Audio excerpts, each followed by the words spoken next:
किसी समय की बात है। एक छोटे से गांव में लक्ष्मी नाम की एक औरत रहती थी। लक्ष्मी दूध बेचकर अपना और अपने परिवार का पेट पालती थी। उसका पति एक साधारण किसान था और घर की जिम्मेदारी लक्ष्मी के कंधों पर थी। लक्ष्मी के पास कुछ गाय और भैंस थीं, जिनसे वह रोज दूध निकालती और गांव के बाजार में बेचने ले जाती थी। लक्ष्मी मेहनती तो थी, लेकिन उसके स्वभाव में लालच कूट कूट कर भरा था। वह हमेशा सोचती रहती कि किसी तरह जल्दी अमीर बन जाए। दूध बेचकर जो पैसे मिलते उससे उसका गुजारा हो तो जाता, लेकिन लक्ष्मी की आंखें ज़्यादा कमाई के सपने देखती थीं।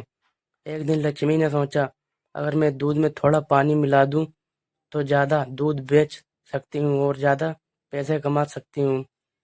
थोड़े से पानी से किसी को फर्क नहीं पड़ेगा। लालच ने उसकी बुद्धि पर पर्दा डाल दिया और उसने अपने दूध में पानी मिलाना शुरू कर दिया।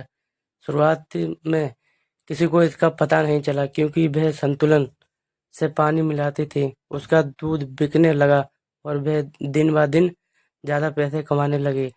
लक्ष्मी को लगने लगा कि उसका तरीका बहुत होशियारी भरा है। वह अब रोजाना दूध में अधिक पानी मिलाने लगी। धीरे धीरे गांव के लोगों को महसूस हुआ कि लक्ष्मी का दूध अब पहले जैसा शुद्ध नहीं रहा। गांव के कुछ बुजुर्गों ने उससे शिकायत की, लक्ष्मी, तुम्हारे दूध का स्वाद पहले जैसा नहीं है। क्या तुम इसमें कुछ मिलावट कर रही हो? लक्ष्मी ने सफाई देते हुए कहा, नहीं तो मैं तो वही दूध बेच रही हूँ जो मेरी गाय और भैंस देती हैं। यह आपका भ्रम हो सकता है। लोगों ने उसकी बात मान ली, लेकिन उनका भरोसा अब थोड़ा कमजोर हो गया था। एक दिन गांव में भारी बारिश हुई और बाजार जाने का रास्ता बंद हो गया। लक्ष्मी के पास जो दूध था वह बिक नहीं लगा। उसने सोचा, यह दूध तो अब खराब हो जाएगा, इसे फेंकने से अच्छा है कि कल बेच दूं।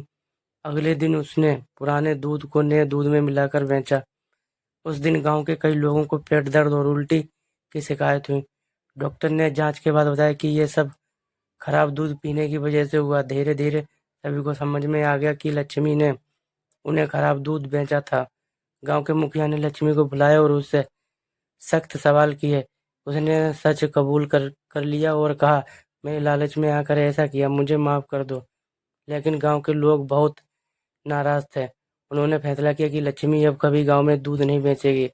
साथ ही उसकी गाय भैंसे भी किसी और को बेच दी गईं, ताकि वे भविष्य में फिर से ऐसा ना कर सके। लक्ष्मी को अपनी गलती का एहसास हुआ, लेकिन अब बहुत देर हो चुकी थी।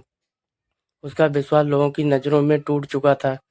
वे गांव में रहते हुए भी अकेली पड़ गई। उसने समझ लिया कि लालच ने न केवल उसकी इज्जत बल्कि उसकी रोजी रोटी भी छीन ली। यह कहानी हमें सिखाती है कि लालच बुरी बला है।